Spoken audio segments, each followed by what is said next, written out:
নমস্কার। আবার হাজির হলাম আপনাদের সঙ্গে আরেকটি প্রতিবেদন নিয়ে। খারাপ ভালো আপনারা বিচার করে কমেন্ট করবেন। আশা করি যদি ভালো লাগে আমার চ্যানেলটিকে অবশ্যই সাবস্ক্রাইব করে আমার পাশে থাকবেন। দেখুন, আমার চ্যানেলটির নাম বাস্তব জীবন। জীবনের বাইরে গিয়ে আমি কোনো কথা বলবো না। মানুষ জীবনের ভিতরে যেসব ঘটনাগুলো সমাজের উপরে ঘটে বিচক্ষণভাবে বিচার করে বিশ্লেষণ করে আপনাদের সামনে তুলে ধরবো, এটাই আমার কাজ। অতএব আপনারাই বিচার করবেন যে সমাজে এই জিনিসগুলো ঘটছে কিনা এবং আমি যেগুলো বলছি সঠিক কিনা। তাই এখন যে ঘটনাটি আমি বলতে যাচ্ছি সেটাও পরকীয়া রিলেটেড। কোন পুরুষ হোক বা মহিলাই হোক, একার দ্বারা কোনোদিন পরকীয়া সম্ভব নয়। একে উভয়ের সাথে জড়িত হয়ে যায় বলি পরকীয়া শুরু হয়। কিন্তু এই পরকীয়া করে কি পাওয়া যায় এবং কি হারায় সেটা নিয়ে দেখুন। পরকীয়া একটা নেশা। যদি বলেন পরকীয়া জিনিসটি কি, পরকীয়া কিন্তু একটা নেশায় পরিণত হয়ে যায়। এই নেশা এত মারাত্মক, ড্রাগের মতো নেশা যে কারো বোঝানো, কারো কথা শোনে না। কম বয়সে ছেলে মেয়েরা খুব তীব্র ভাবে জড়িয়ে গেলে যেরকম নেশা পরিণত হয়ে যায়, আর এক প্রাপ্তবয়স্কে পরকীয়ায় জড়ানো এই নেশাগ্রস্ত হয়ে যায়। এই নেশা একবার যা ধরেছে তা কিন্তু ছাড়া মুশকিল। অর্থাৎ যদি আমার এই কথাগুলো শুনে কিছু যদি করেন, আপনারা যদি ফিরে আসতে পারেন তাহলে একবার ভেবে দেখবেন কিরকম। যারা পরকীয়া করে কেনই কথা, প্রথমত কথা আমি বলছি পরকীয়া করে কি পায় আর কি হারায়। দেখুন, এদের সাথে আমি অনেকের সাথে কথা বলি। একটা জাস্ট এন্টারটেনমেন্ট কিরকম, কিছুক্ষণের আনন্দ, কিছুক্ষণের ফর্মালিটি, কিছুক্ষণ এনজয়। কিরকম, যেরকম আজকে একজন পুরুষকে যদি একজন মহিলা, ঘরের মহিলা 10 বার ফোন করে জিজ্ঞাসা করে তুমি কোথায় আছো গো, কি করছো গো, আর তোমার কথাই ভাবছি, 10 বার করে সে বিরক্ত হবে। কেন? সে জানে সে আমার ঘরের, আমার কেনা এবং আমার একেবারে যেন ঘরে শুনলাম আমার কথায় উঠবে বসবে। অর্থাৎ তারা তো খোঁজ নেওয়ার কথা কি আছে, এত বই করতে তখন বিরক্ত হয়ে বাজে কথা বলবে। এইটা তার ওয়াইফ জানে বলে তাকে 10 বার ফোন করে না, তার সাথে এই ধরনের ভিডিও অ্যালাউ করে। যদি ওই পুরুষটাকে কোনো বাইরের মহিলা যে প্রেম আসক্ত বা এরকম পরকীয়া আসক্ত, তাকে যদি কোনো বাইরের মহিলা, সে খারাপ দেখতে হোক ভালো দেখতে হোক, সে যদি খোঁজ নেয় তো কেমন আছো, তোমার কথাই ভাবছি, উফ কি অপরন্ত, ওনার যেন সেই গরমের দিনে তার গালে বরফের শেখা দিচ্ছে, এতটাই আরাম। আর তাতেই বলে পুরুষ ছাড়া এরকম মানসিকতার মানুষ বেশিরভাগই বলে। আমি এইভাবে বললাম কারো খারাপ লাগবে, মানে খারাপ লাগলে আমার কিছু করার নেই, এটা বাস্তব চ্যানেল, বাস্তব নিয়েই।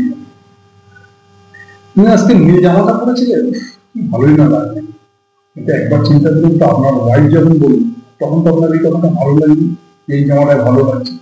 কি আছে ডিফারেন্সটা কি? আপনার আপনজন, যে আপনার জন্য খাবার বানাচ্ছে, যে আপনার কথা ভাবছে, যে আপনার পাশে ঘুরছে, যে আপনার চিন্তা করছে, করতে করতে তার গা পেঁচড়া শুকিয়ে যাচ্ছে, তার গাল ভেঙে যাচ্ছে, আপনার চিন্তা ঠিক টাইম মতো খেতে পারছে না, আপনার ছেলেকে খাওয়াতে গিয়ে, আপনার বাবাকে খাওয়া দিতে গিয়ে, আপনার খাবার রেডি করতে গিয়ে, তার যদি 2টোর সময় খাওয়ার কথা সে 4টের সময় খাচ্ছে, তার শরীর ভেঙে যাচ্ছে, তার জন্য তো আপনি দেন।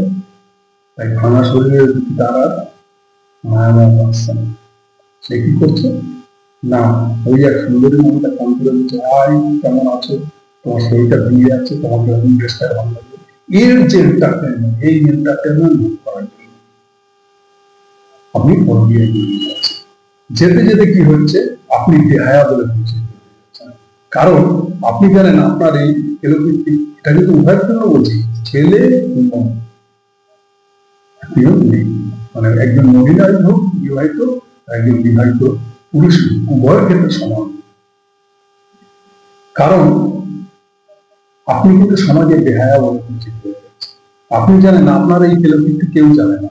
ভুল ধারণা আপনার। আপনার চাল চলন চেঞ্জ হয়ে গেছে, আপনার কথাবার্তার ভঙ্গি চেঞ্জ হয়ে গেছে। আপনাকে সমাজে কালো একটা কেলেঙ্কারি রেস্টাম করে দিয়েছে পিছনে, চরিত্রহীন মতো কোনো মুভির সাথে কথা বলতে যাচ্ছে, সেটা জানেন। আর আপনার যদি কোনো মহিলা এই ধরনের হয়, তার পিছনে একটা বাজে ভাষা একটা, আমি 2-3 দিন আগে রাস্তার ধারে দাঁড়িয়ে আছি, আমার পাড়ার একটি মহিলা যাচ্ছে সেদিন, তখন পিছন থেকে একটি ছেলে কুটুক্তি করে। আমি ভাই ভাই এটা কিরকম মহিলাদের থেকে এরকম, আর দাদা তুমি জানো না বলি এই ধরনের নোংরা ভাষা যাচ্ছে, যাচ্ছে কোন পীড়িতের লোকের সাথে দেখা করে, এখন গিয়ে কোন হোটেল। এবার ভাবুন তো, আপনি জানেন আপনাকে দেখে বাবা বছর ভুলি কত সেজে তুলতে ফিরেছে, স্মার্ট ভুলি কোনো কাজে যাচ্ছে বিশেষ দরকার, কিন্তু না, তারা আপনার ঠিক খোঁজ নিয়ে নিচ্ছে, তারা জানে আপনি কোথায় যাচ্ছেন। আপনি ভাবছেন আপনি তো প্রেমে অন্ধ হয়ে গেছেন, আপনি জানেন যে আপনার ব্যাপারটা কেউ জানে না, কিন্তু সবাই জানে আপনার দিকে ছিচি করে।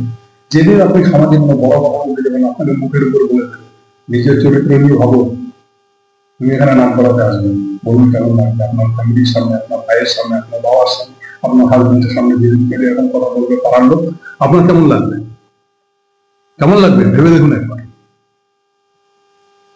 আপনি হারাচ্ছেন কি? আপনি সাময়িক ভর্তি করতে গিয়ে আপনার মান সম্মান সব জলাঞ্জলি দিয়ে ফেলবেন। আপনি পৃথিবীতে বেঁচে থাকতে গেলে সম্মানের থেকে বড় জিনিস কিছু নেই। ইজ্জত কমাতে, সম্মান কমাতে বহু সময় লাগে, হারাতে 2 মিনিটও লাগে না। ভেবে দেখবেন কোনো সময়?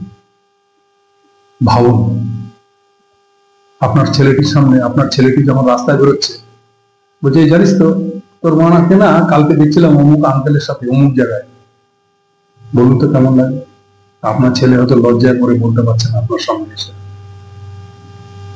কেমন লাগে আপনার? দ্বিতীয়ত কথা, আপনার সংসারের প্রতি ধ্যান থাকবে না।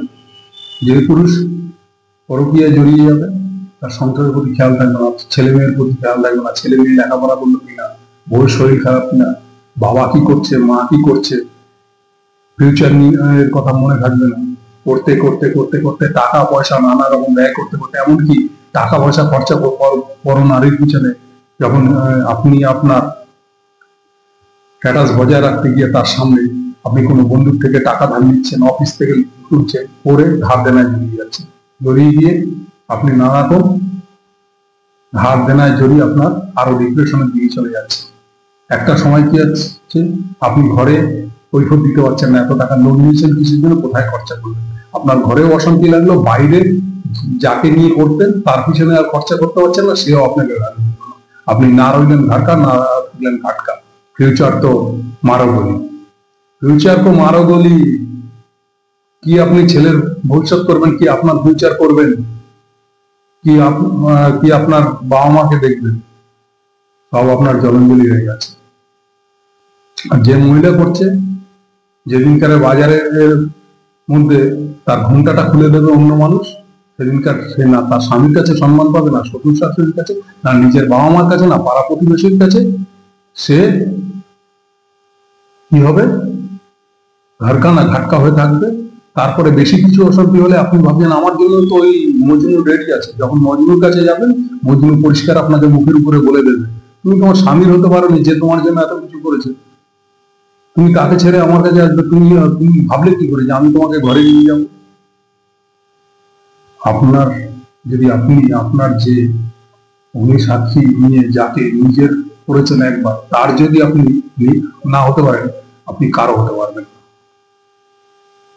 তাহলে আপনার সর্বস্ব হারানো।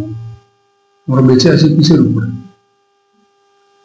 সামনের দিনের কথা ভেবে, সামনের উজ্জ্বল ভবিষ্যতের কথা ভেবে, ফ্যামিলির কথা ভেবে, যে যাই করি না কেন এই সময় ফিউচার ভেবেই আমরা বেঁচে আছি। কালকের দিনে কি করব, কালকে কিভাবে বাঁচবো, আজকের যা আছি তার থেকে একটু হয়তো বেটার ভাবে চলবো, সেই স্বপ্ন।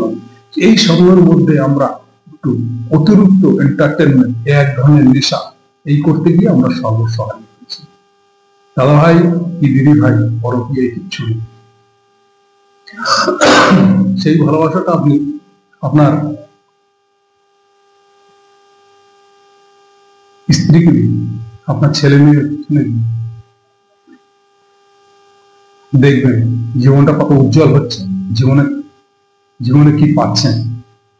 আর একজন মহিলার ক্ষেত্রেও তাই, আপনার হাজবেন্ডকে আপনি সুন্দর বানান আপনার চোখে, তাকে ভালো মন্দ পোশাক পরান, তাকে হিরো বানান, তার সুখ দুঃখে সাথ দেন,